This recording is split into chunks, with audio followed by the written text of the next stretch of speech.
राम जी, जय माता दी। कैसे हो दोस्तों? आशा करती हूँ आप सब ठीक ठाक से होंगे, स्वस्थ होंगे, मस्त होंगे। तो दोस्तों हम भी ठीक है।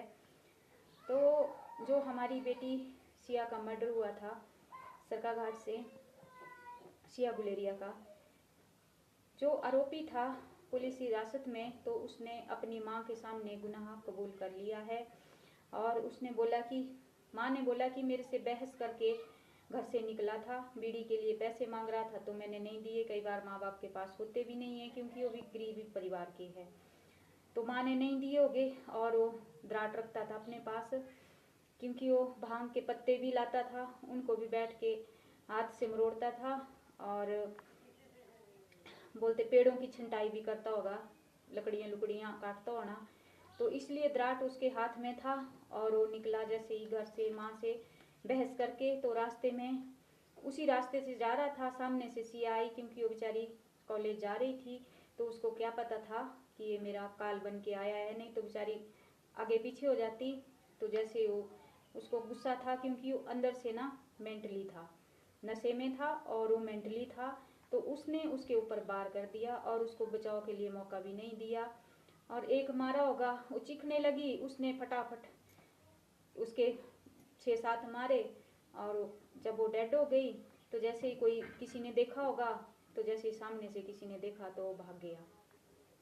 तो उसने अपना पूरा गुनाह जो है वो कबूल कर लिया है।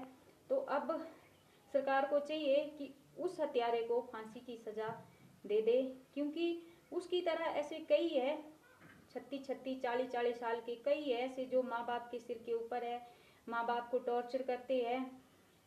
बहुत है हिमाचल में, कई जगह के सुने हमने कि ऐसे है, मेंटली है, नशेड़ी है, ऐसे है ऐसे है। तो अगर उसको सजा नहीं हुई ना, तो कोई और भी है ना, तो वो भी कल के लिए यही करेगा, क्योंकि वो तो सिर्फ माँ बाप के ऊपर था निर्भर। वो तो माँ से पैसे लेता था, 20 रुपए बताती थी पहले कि 20 रुपए रोज बीड़ी के लिए लेता था। उस दिन नहीं थे, जिस दिन उसके पास बीड़ी के लिए पैसे नहीं होते थे तो रास्ते से छोटे छोटे टुकड़े बीड़ी के उठाता था और उनको पीता था, उनमें भांग भर के पीता होना और 24 घंटे वो नशे में रहता था। तो देखिए हमारे देश में बहुत हैं ऐसे बच्चे जो कुछ कमाते हैं नहीं है, माँ बाप के सिर के ऊपर ही है। तो माँ बाप ने क्या करना, कहाँ जाना। तो अब उसने गुनाह कबूल किया हुआ है तो उसे ना अब सजा हो जानी चाहिए। तो सरकार से यही गुजारिश है कि उसको ना जल्दी से जल्दी सजा दे। जो भी उस बेटी के माँ बाप उसके लिए सजा की गुजारिश कर रहे हैं तो वही सजा देनी चाहिए, क्योंकि वो फांसी के लिए बोल रहे हैं कि मौत के बदले मौत। तो उस बेटी की आत्मा को तभी जाके शांति होनी, क्योंकि वो निर्दोष बेटी मारी गई, उसका कोई भी कसूर नहीं था, उसका तो जरा भी कसूर नहीं था।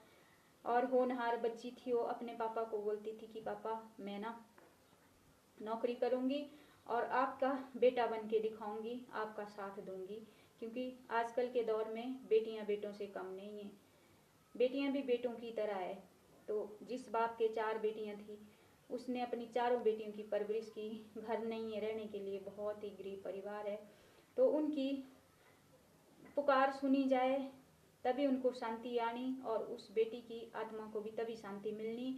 और जो कोई भी नशेड़ी है उनको भी डर होना, नहीं तो उसकी तरह और भी बहुत सारे चटेरी है हमारे हिमाचल में। इतना चिट्टा फैल चुका है, इतना नशा फैल चुका है ना कि बड़ा मुश्किल है जीना।